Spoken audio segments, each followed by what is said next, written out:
So this is a quick video to orient you to some of the things we're going to do. We'll learn how to do them later, but the things we're going to do to try to get at the solutions to system of differential equations. So this is a little piece of software that helps us kind of visualize what's going on. So what the first box is actually, I can show you for a minute, directional field.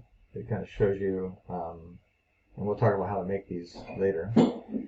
But in your homework, they're going to have some solutions drawn in the. It doesn't give you the directional field, but it gives you solutions drawn within the directional field. So I want you to understand how they work. So basically, this is mapping R.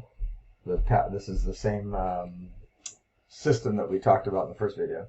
This is mapping R, which is the population of rabbits, on the x-axis, if you will, and the population of F, which is a fox, on the y-axis. So if you take the rabbit population and the fox population as a coordinate pair, it gives you a point on this graph.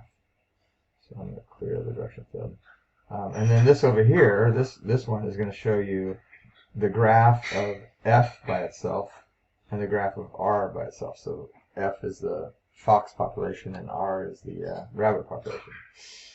So notice if I just pick a point, which by picking a point I'm giving them initial conditions. So I'm picking a fox population and a rabbit population.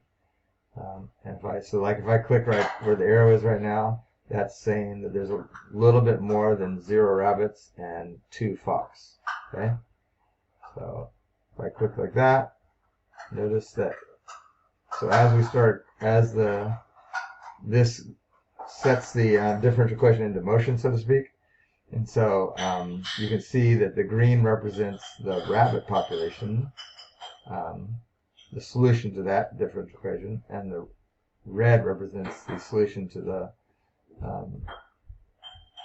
differential equation involving the fox. So notice, as in this case, where we paused it, the green is the rabbits, which is the x-axis over here. So notice that the green is right about at 4, the dot's right about at 4, and then red is the fox, which would be the y-axis over here. So notice the fox population is pretty small right now, which means, and notice that we're pretty low on the y-axis. Now if we continue, as the red grows, you'll see the blue go up, but you also see at some point the green to start coming down. So you see how that went? The red went up, and the green went down pretty quickly as the fox population is growing. The rabbit population declines. But at some point, the rabbit population gets so small.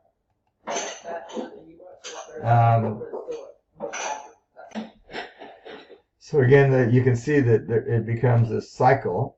And you can see that from the graphs too. There is definitely a cycle. The fox rise is slightly ahead of the rabbit rise, which means when the rabbit population grows, soon after that the fox population is going to grow because there's more to eat.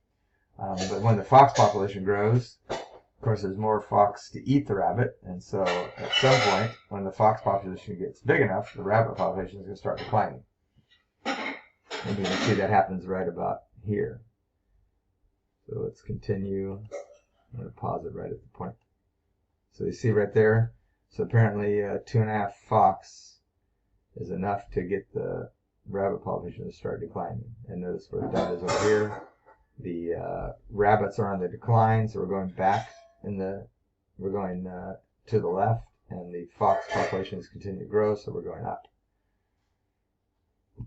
So that's the, now, one other thing, notice if I pick a different, pause, let's pick a different starting point, like right here.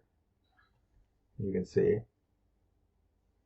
you should clear that so you can see better. Yeah. So picking a different population begins a new cycle, and notice it's not cycling as big now. The populations never get as big. So starting with, and this would be what, starting with the rabbit's about 1.5, the fox about 3. Again, these numbers are unrealistic because they picked them so they could fit in this. I can't figure out how to get the maximum bigger than 5 for some reason. I don't know. There'd be a way to do it, but I figure it out. So there you have it.